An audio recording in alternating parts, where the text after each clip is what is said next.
Violence is part and parcel of country life. I learned how to stitch up a bleeding wound, load and fire a shotgun. My hands did these things, but I was never easy in my mind. Way down in the water. I held his heartbeat in my hand. Way down in the hole. All that time he was gone, I only prayed for him. Over there, I was a liberator. People lined up in the streets waiting for us. Sometimes I actually miss it. Yeah, me too. I'm coming back from the fire. You the one always talking about our own and our own parcel, the only way to get up from under their foot. Crawling back from the dirt. I don't want you working for them. I won't be working for them. I'll be working for us. Coming back from the fire. Went off to fight for my country to come back and find it hadn't changed a bit.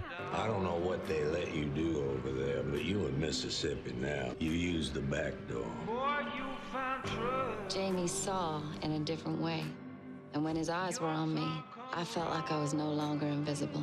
I seen you sniffing after him. Maybe Henry is too thick to notice, but I ain't. You better open your eyes, big brother. You're so busy worrying about yourself and your farm, you can't even see your own wife is miserable. They work this land all they life. Not used to walking away from a fight. Not no more. This land that never would be theirs. You don't need to go, Jamie. I can't stay here. They worked until they sweated. You'll be okay. They sweated until they bled. They bled until they died. Died clawing at the hard, brown back. That would never be theirs. When I think of the farm, I think of mud. I dreamed in brown. Way down in the water. Everybody, please give a round of applause for Mudbound's Jason Mitchell. Let's hear it. Thank you, thank you, thank you. How y'all feel? Jason, thanks so much for being here, man. Thank you for having me, man. Congratulations on Mudbound. It's a really beautiful, heartbreaking film. You guys did an amazing job. Thank you, thank you. I'm super excited about it. This is nostalgic for me.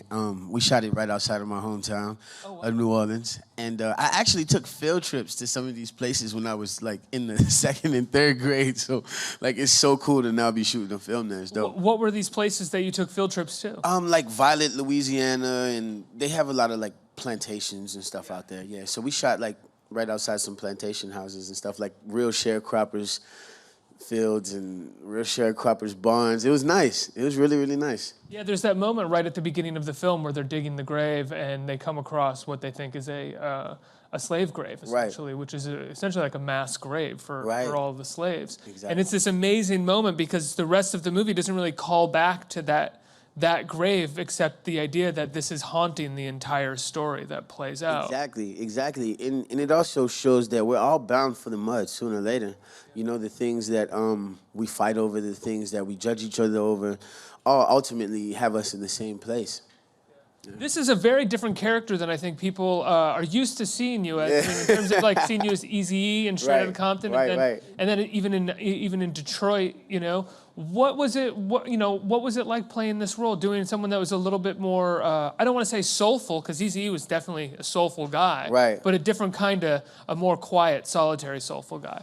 Yeah, for me, it was good because my grandfather fought in the Korean War.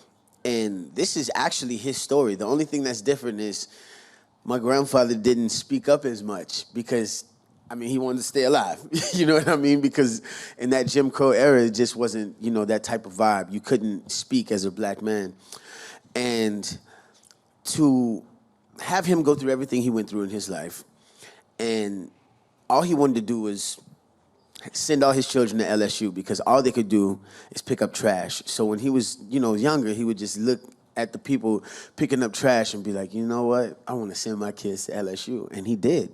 And now I get to tell his story because my mom went through what she went through, and now, I mean, I could bring him on the red carpet, and that's dope. You can bring your mom on the red carpet? No, my grandfather. You brought your grandfather on the red carpet? Yeah. Amazing. What was that like? It was crazy. He knew what was going on. He kind of didn't. He was like, what is happening? He's just smiling, smile and wave, you know? And he was asking me later, like, oh, you're gonna be a big star, huh? You're gonna be like, what movie? He doesn't even realize that it's happening. What movie was it for this movie that you brought him on the red carpet? Yeah. At Sundance? No, it was at the New Orleans Film Festival. Oh, wow. Yeah, which was really, really dope because I mean, like, when I did take him to see Straight Outta Compton, he still didn't take it that serious, you know, because in his day, like, you didn't get paid that much for acting. Like, this obviously can't be your job, right? This isn't what you're making money off. So it was... No, because Dr. Dre is here. Come right, on. You know, Billboard, nothing? He's like, nope, nothing. Did you ever send him box office returns for that movie, like 2 months later, just to be like, look, see? Well, no, it's because I'm afraid then he might ask me for some money. So. No, you got to love the family, though. They're taking good care of me. I can't imagine bringing my grandmother to a red carpet. Like, Grandma, don't say that stuff. Grandma, don't do that. Put that down. Don't touch that. So how did this role come your way? Actually, D. Rees saw Straight Outta Compton and was like, I love this kid. And you're amazing in Straight Outta Compton. Thank you. Thank you. Thank you. And the beautiful thing about doing movies independently is that you do kind of get to get your own cast and you can be a lot more outgoing with who you ask for. And she sort of made this wish list and stuck to it. Like, everybody who is in the film was on the wish list, which is incredible. Yeah, so big shouts out to Dee. But I was the first person that she called up and was like, yo, I love you. You're my Ronsel. I think this could, happen. And I was like, all right, I'm game. So my manager was like, I think you should read the script. And I was like, this is D. Rees, though. I think I'm going to want to do it. This is the first thing I've been offered, like, as a lead. Like, I'm probably going to do it. And he was like, nah, read the script. So I was like, okay. So I read the whole script. Was your manager worried? Yeah, because he's also like a young white Jewish guy. So he's like, I just want to make sure you're okay with this content. So I read it over and I called him back and I was like, yeah, super ecstatic about it. And he was like, you sure you read the script? I'm like, yeah. He was like, all the way through. I'm like, yes, I read the script. He was like, you got to the end? Exactly, because this is one of those movies that holds no punches. Yeah. And for me, I think it's important that, we talk about these things, talk about race, talk about social climate uncertainties, and with films like this, it starts that dialogue, and it also puts something as a milestone in history to say this is how it was. Potentially they could use something like this in a classroom, and I'm just honored to be part of this visual textbook. Well, they can absolutely use this in a classroom because one of the things that I love about it is that it has all of those layers of racism that happen in this family's life, from how they are kept poor, how they are systemically oppressed, how your character, after going and fighting for America, comes back and is oppressed, to the sort of bottom barrel, most disgusting aspect of racism the country had at that point and probably still has. Never at any point, though, feeling preachy. It all feels personal to these people. Right. That's the beautiful thing about working with Dee, because we didn't want to try to put out a message. We want people to feel however they want to feel. But when you care about the characters and you really get into it, that's when you really start to feel something. You know what I mean? When you can stay on somebody for a long time, like, not a lot of directors would do that. So it's special to be with somebody who trusts you as an actor, but also is very outgoing as a director. It's really cool. You have all these wonderful scenes with Garrett Hedlund in the film as well. You guys become best buds. Yeah. What was it like working with him? It was crazy because we only had 4 days of pre-production, right? Because it was like all these crazy schedules. And just trying to get Mary J. Blige in one spot, which at the same time is a task, That's right, guys. Mary J. Blige is in the movie. So, when I first met Garrett, it was maybe 3 days before the film actually started. And I was like, just crossing my fingers, like, man, whoever this guy is just has to be good. He has to have the vibe that I have, basically me just trapped in a white body. You know what I mean? So I'm like, I hope he's good. So when I walk into the hotel, like, he stood out to me. And I was like, this got to be the guy, And from there on out, we just hung out, talked about our lives. His grandfather also fought in the war. He actually had 2 grandfathers who fought in the war.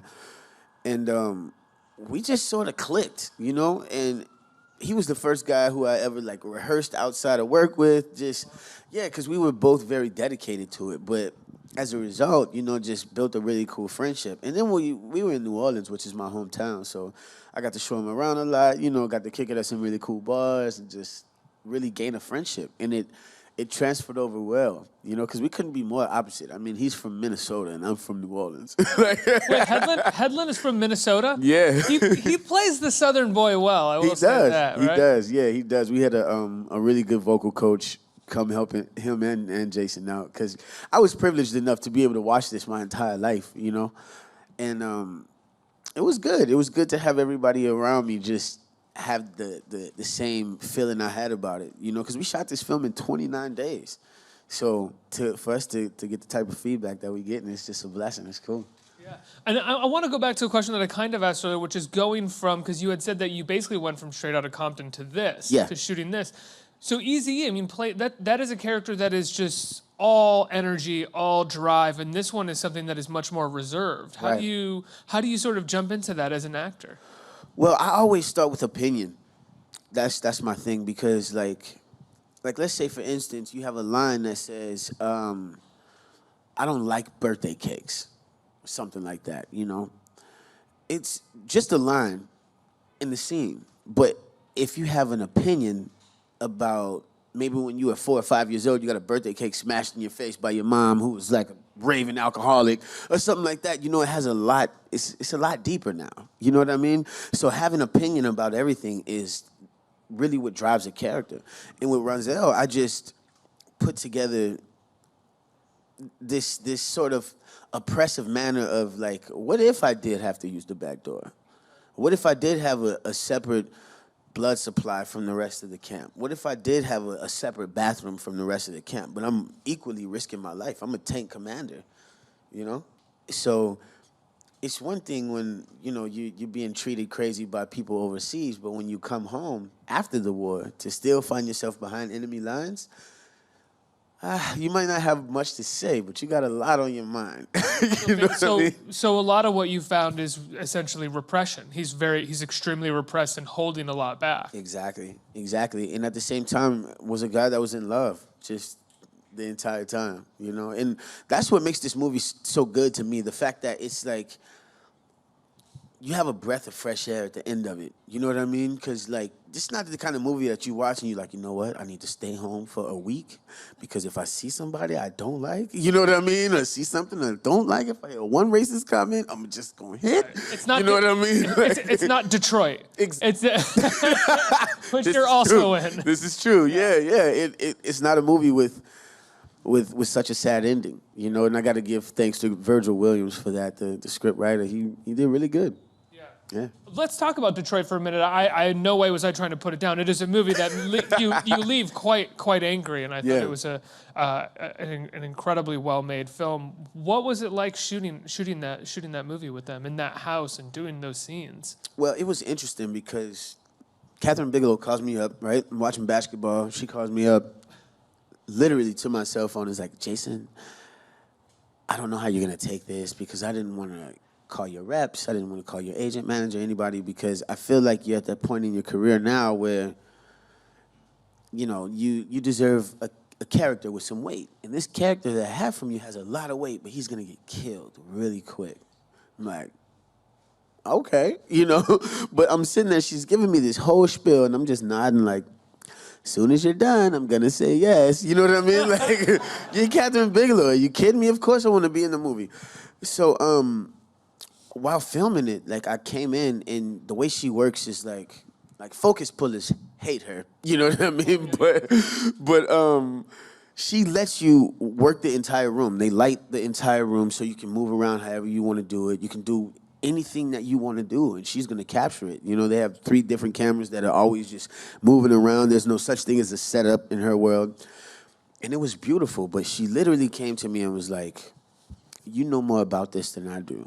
Like, how to talk like a black guy, you know, how black people think, you know, and they have a couple bullet points that I want you to hit, but just go for it.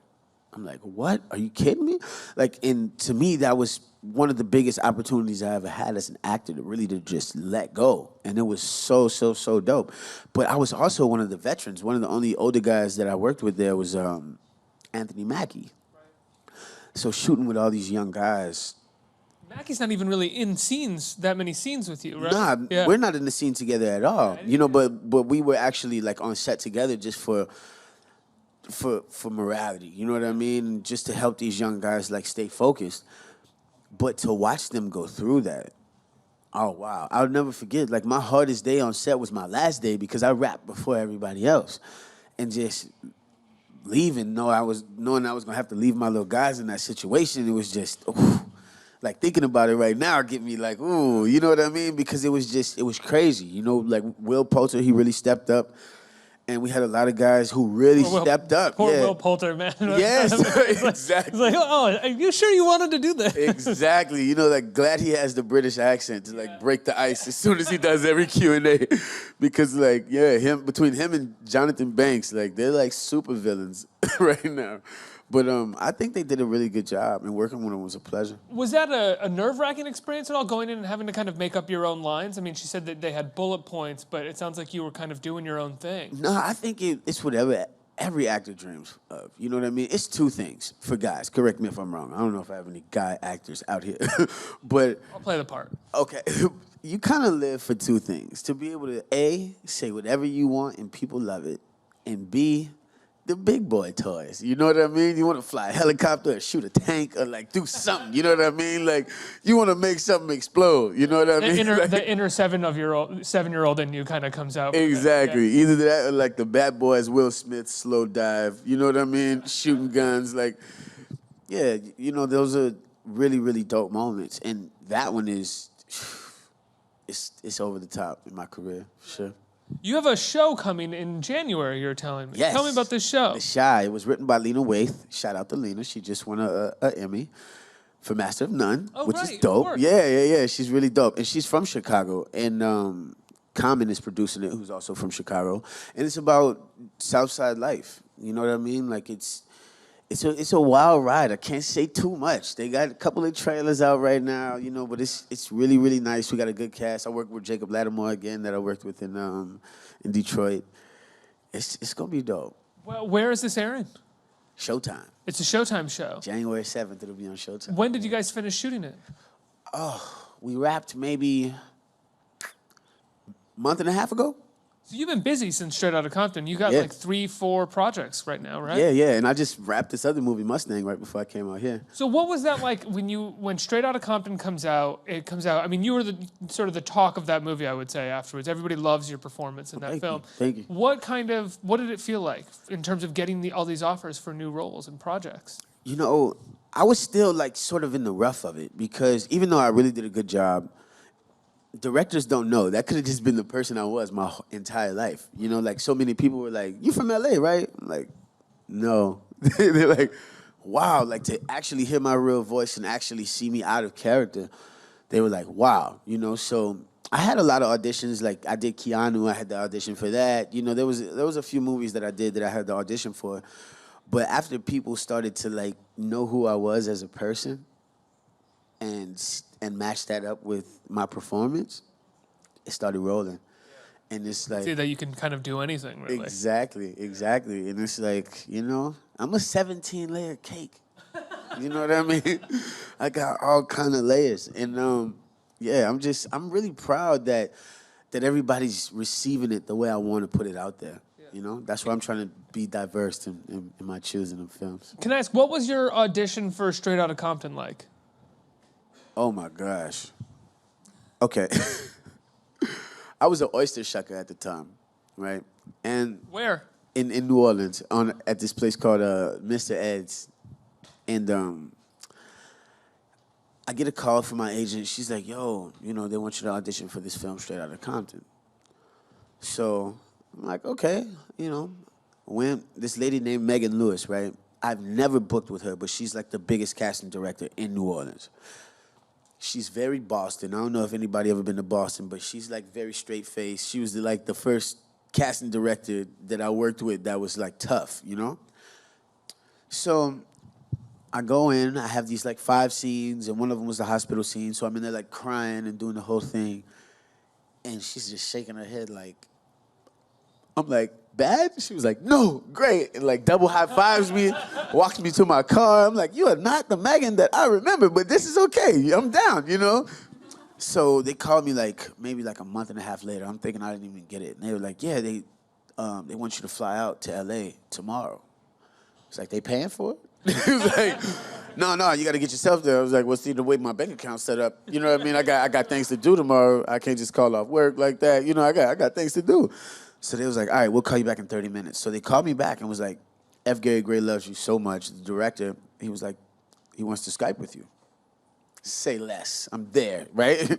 So I hook up the hard wire because I'm like, I don't need this going bad in any type of time. Like, screen, please don't jump. So I'm not even gonna lie and pretend like I don't remember how long it was. It was 1 hour and 17 minutes over Skype. Yeah, we did the scenes back to back to back to back to back. And all I remember is like me crying from the last scene, obviously. And he's telling me, just breathe. Just breathe. But my stomach is being tickled at this point because I'm like, now it's over. You know what I mean? So now it's like when you get off the ride. You were like super scared, but then you get off and you're like, giggling, right? So I'm like trying to breathe and trying to let it out. And then I just bust out laughing. And then I hear like 15 people bust out laughing. And he's turning his head from side to side because I can only see his face. And he's like, good, right? Good, right? And I'm like, wow. But yeah, that's how I booked it. How did you find the voice? Hey, you know, I could turn on my LA anytime. You know, it ain't really nothing. I could pull an easy voice out the sack real quick. Yeah. So it was like fairly easy for you to find that and just sort of dive in. You know what it was? It was something that I always played with, like when I was young. You know, like I never knew that acting was my gift. I mean, I knew I had a few jokes in the bag, but I didn't know that like me being such a people watcher was a gift. And I could always mock people, like, as a young guy. You know, I could do all sorts of different, like, I could just change my voice and just be like, hey, man, you know, how's it going? Yeah. And it was just something. That was pretty good. It was just something that I had fun with as a young guy. And when it came down the pipe for me to actually use it and take it serious, I was like, hey, glad I've been working on this. You know what I mean? Like, random skill, but glad I've been working on it. I want to go back to something that you were talking about earlier in the interview, and that was your grandfather, and how, in some ways, you feel like you can dedicate your performance in this movie to him, or you Absolutely. Sort of did it for him. Has he seen the film? Yes. Most of it. Most of it. Yeah. Most of it. Yeah, because he's getting older. He's 82 now, and he can't just chill like he used to chill. Yeah. You know what I mean? Yeah. So today, definitely he'll see the end. But I was like, if there's anything he can skip, it'll be the end. You know? It'll be fine. I got you. You sort of took. Yeah, you didn't really want to. Yeah. I got it. Yeah. Let's get some questions from the audience. Who has a question? Right here. Hi. Hi. Okay, so being that Thanksgiving is next week, yes. If you had the opportunity to have 3 people at your dinner table, it could be either dead or alive. Okay. Who would they be and why? Malcolm X, just because I want to hear what he has to say.